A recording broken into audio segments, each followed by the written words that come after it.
nama saya Sugianti. Saya mahasiswa dari Institut Agama Negeri Kristen Toraja, jurusan Pendidikan Agama Kristen. Saya membuat video ini untuk tugas ujian akhir semester mata kuliah Psikologi Umum. Dan saya mengambil materi tentang motivasi. Adapun pengertian motivasi yaitu motivasi adalah suatu kekuatan atau daya dorong yang menggerakkan sekaligus mengarahkan kehendak dan perilaku seseorang dan segala kekuatannya untuk mencapai tujuan yang diinginkannya yang muncul dari keinginan memenuhi kebutuhannya. Jadi motivasi di sini ialah kayak dorongan atau perubahan pikiran orang dalam mencapai tujuannya atau dalam mencapai titik kemampuan seseorang. Dan motivasi ini merupakan bukan hanya dorongan dari dalam diri kita sendiri saja, tetapi motivasi ini termasuk dorongan dari orang lain juga. Nah, di sini saya akan menjelaskan sedikit tentang materi tentang motivasi. Di sini ada bentuk-bentuk motivasi. Yang pertama, motivasi dan manipulasi. Motivasi dan manipulasi ini keduanya dapat menggerakkan seseorang untuk menemukan ide-ide baru dan untuk membuat seseorang mempunyai dorongan kembali apabila mereka jatuh, apabila mereka mengalami kesulitan. Nah, di sini pengertian manipulasi yaitu melakukan sesuatu karena orang lain menginginkan dia melakukan hal itu.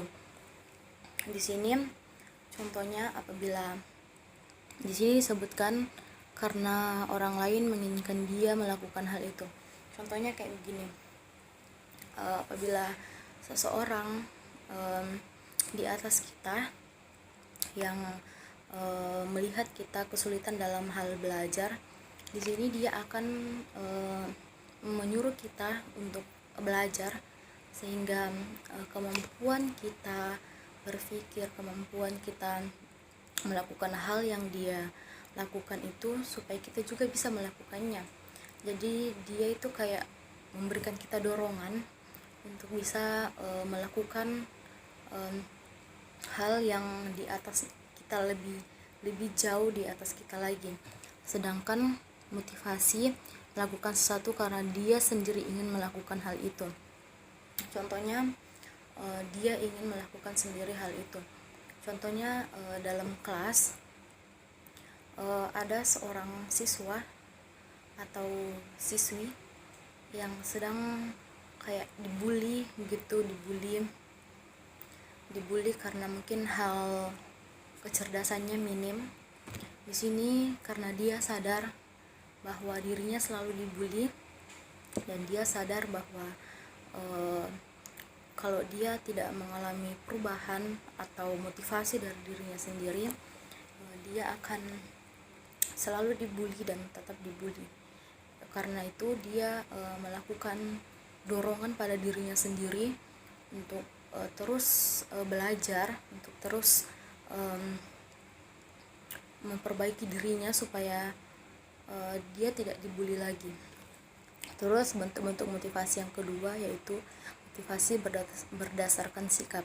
Motivasi yang lahir dari diri sendiri menyangkut bagaimana orang itu berpikir dan merasa.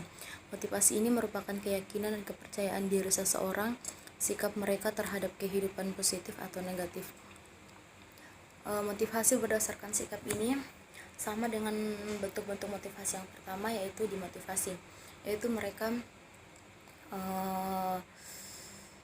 memiliki motivasi atau cara berpikir mereka itu memang bawaan dari lahir gitu.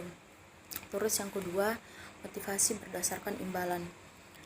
Motivasi berdasarkan imbalan itu apabila seseorang melakukan suatu aktivitas karena adanya suatu imbalan yang akan diterima. Imbalan berupa peran penting dalam motivasi seseorang. Nah, motivasi seperti ini mendapatkan imbalan. Motivasi untuk mendapatkan imbalan bukan hanya untuk contohnya orang melakukan suatu kegiatan atau menunjukkan perilaku yang berbeda.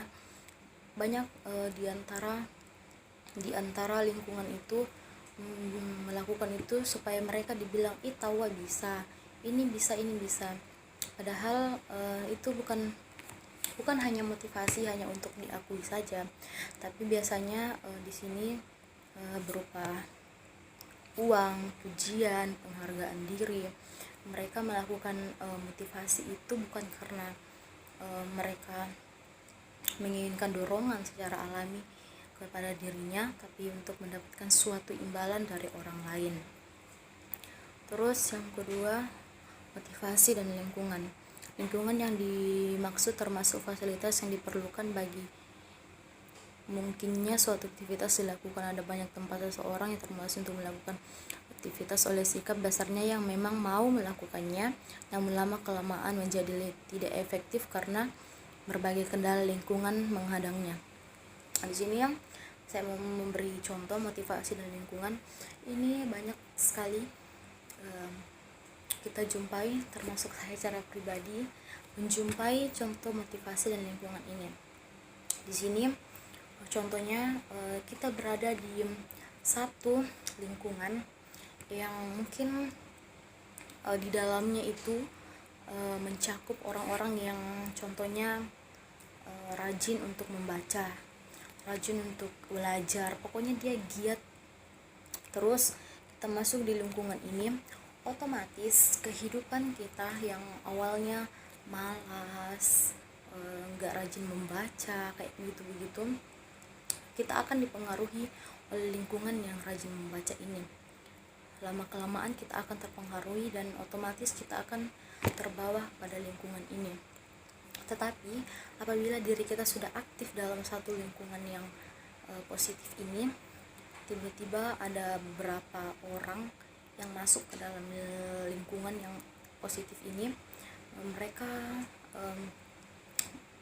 awalnya berasal dari lingkungan yang negatif, tetapi mereka sulit untuk terbawa dengan lingkungan positif ini, maka otomatis lama-kelamaan kita akan terpengaruh dan kita akan terbawa pada lingkungan yang negatif ini yang baru datang, karena kita dipengaruhi dan kita diajak untuk masuk, jadi otomatis kita akan ikut juga masuk ke dalam. Kemudian bentuk-bentuk motivasi yang kelima yaitu orang yang termotivasi dapat kelihatan dari penampilannya dan cara berpakaian, cara berjalan, bahasa tubuh, wajah, mata, satu guratan ekspresi dan sebagainya. Bahasa tubuh kadang lebih otentik menyampaikan motivasi yang benar tentang keadaan seseorang. Nah, gambaran orang yang termotivasi ini banyak sekali kita jumpai di sekitar kita, di lingkungan kita, di kampus kita, di sekolah kita, dimanapun pasti banyak sekali yang kita jumpai kayak begini. Contohnya masuknya budaya barat ke Indonesia itu sangat banyak sekali perubahannya, terutama di cara berpakaian itu. Bedakan dulu dengan sekarang. Cara berpakaian orang dulu itu sopan, mungkin tertutup semua ya, tapi beda dengan cara berpakaian zaman sekarang. Ada yang orang biasa bilang kekurangan kain atau apalah begitu, pokoknya kelihatan sendiri dari cara berpakaiannya, cara berpenampilannya, atau bisa kita sebut fashionnya itu. Mereka mengambil fashion dari luar dan bukan fashion dari Indonesia sendiri. Dan gambaran orang termotivasi ini juga dapat berupa cara mereka mengucapkan pengucapan, misalkan logatnya beda karena mereka termotivasi dengan orang itu dan mereka mendengar bahwa ini cara bicaranya bagus, ini cara bicaranya bisa kita tiru. Jadi mereka berusaha membawa diri mereka ke situ untuk masuk dan mengubah cara bicara mereka, karena mereka termotivasi pada satu orang ini. Kemudian ada motivasi ekstrinsik. Motivasi ekstrinsik ini yaitu motivasi yang berasal dari luar, berupa lingkungan yang seperti saya jelaskan tadi di atas. Ada motivasi dan lingkungan, kemudian dari teman, dari keluarga atau masyarakat sekitarnya, seperti yang sudah saya jelaskan tadi di atas. Dalam lingkungan juga seperti itu. Dan kemudian untuk membangkitkan motivasi, seseorang perlu menentukan targetnya berupa impian yang ingin diwujudkan beserta tahap-tahap pencapaiannya. Sebenarnya di poin kali ini itu sangat penting untuk kita mahasiswa. Kenapa saya bilang sangat penting? Karena kuliah ini adalah jenjang atas menempuh pendidikan, dan kuliah ini adalah kuliah ini adalah kuliah ini merupakan dasar kita untuk masuk ke dalam dunia kerja, dasar kita untuk mencapai IPK yang tinggi, gunanya untuk mencapai apa yang kita inginkan, di mana kita akan masuk bekerja. Nah, kita sebagai mahasiswa ini sangat perlu untuk menentukan targetnya. Contohnya saya secara pribadi, saya memiliki target itu kuliah 3,5 tahun. Saya usahakan saya sudah selesai, saya sudah finish, saya sudah ujian gitu. Jadi saya menentukan target saya karena saya mempunyai impian yang besar untuk masuk di pendidikan agama Kristen ini.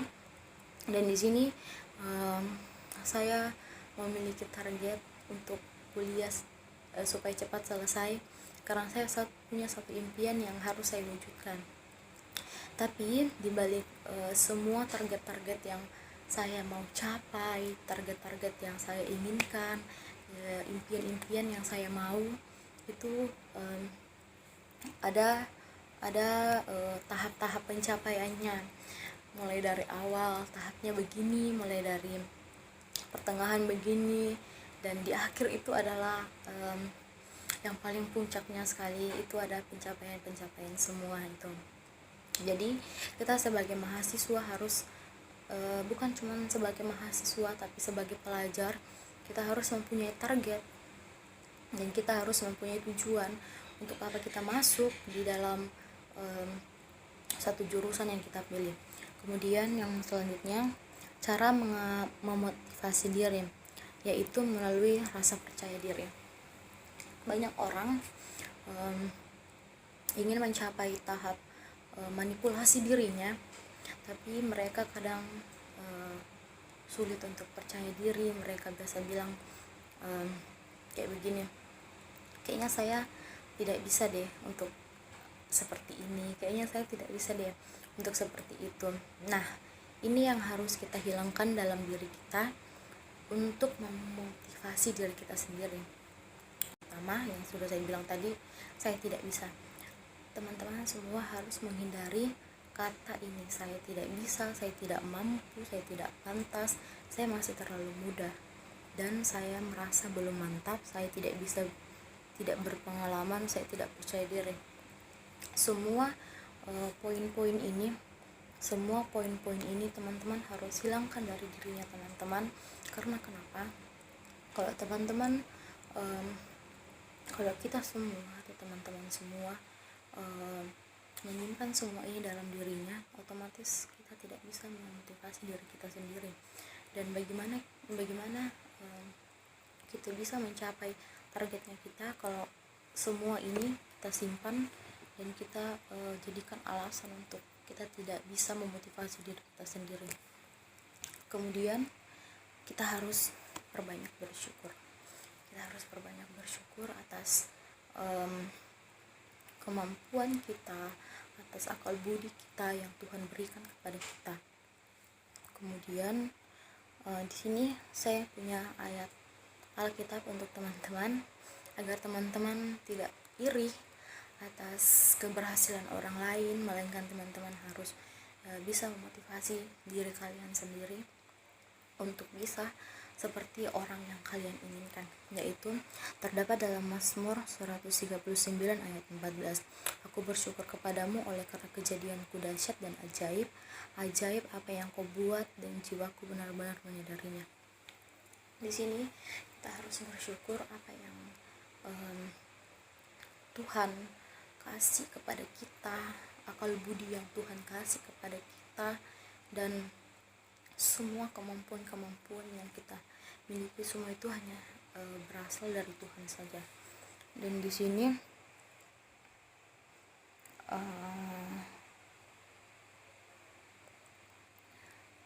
gunakan daya imajinasi, gunakan daya imajinasi otak Anda, yakinkan diri Anda bahwa Anda sedang pikirkan dan melihat dengan jelas adalah hal yang positif, sudah dijelaskan yang di atas tadi. Kemudian dengan menentukan sasaran ini sama dengan teman-teman membuat target atau membuat tujuan atau membuat pencapaian, itu sama saja semuanya dan saya sudah jelaskan di atas tadi. Kemudian beberapa hambatan tumbuhnya motivasi. Satu titik penting hambatan tumbuhnya motivasi yaitu kurangnya percaya diri. Pada saat teman-teman kurang percaya diri, teman-teman akan merasa bahwa teman-teman tidak mampu, bahwa diri teman-teman tidak bisa, bahwa pokoknya banyaklah alasan-alasan yang akan timbul apabila teman-teman mempunyai hambatan tumbuhnya motivasi pada diri teman-teman, yaitu teman-teman tidak merasa percaya diri. Kemudian yang kedua, disiplin mendukung motivasi. Itu yang saya sudah jelaskan tadi. Apabila teman-teman sudah memiliki target, apabila teman-teman sudah memiliki target pencapaian, teman-teman harus mendisiplinkan diri teman-teman sendiri untuk mendukung motivasi dan terus termotivasi. Dan untuk mencapai target itu, teman-teman harus banyak belajar lagi untuk memotivasi diri kalian sendiri. Di sini ada peribahasa, segemuk-gemuknya ikan pasti ada tulangnya, dan sekurus-kurusnya ikan pasti ada dagingnya. Jadi peribahasa ini dapat mengartikan bahwa sepintar-pintarnya orang, secerdas-cerdasnya orang pasti ada kekurangannya. Sebaliknya, sebodoh-bodohnya orang pasti ada kelebihannya. Jadi kita jangan menganggap diri kita itu tidak mampu. Jadi jangan menganggap diri kita itu tidak bisa, karena mungkin teman di sebelahnya kita itu lebih di atas daripada kita. Tapi karena kita ini istimewa, karena kita ini berbeda, diciptakan berbeda, maka dari itu kita harus bisa motivasi diri kita sendiri. Ayo bangkit dan lakukan apa yang kalian inginkan.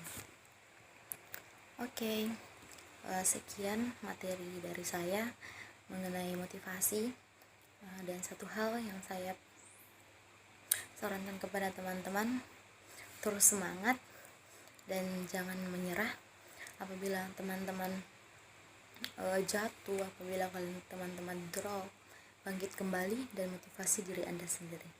Sekian dan terima kasih. Ini materi saya. Tuhan Yesus memberkati.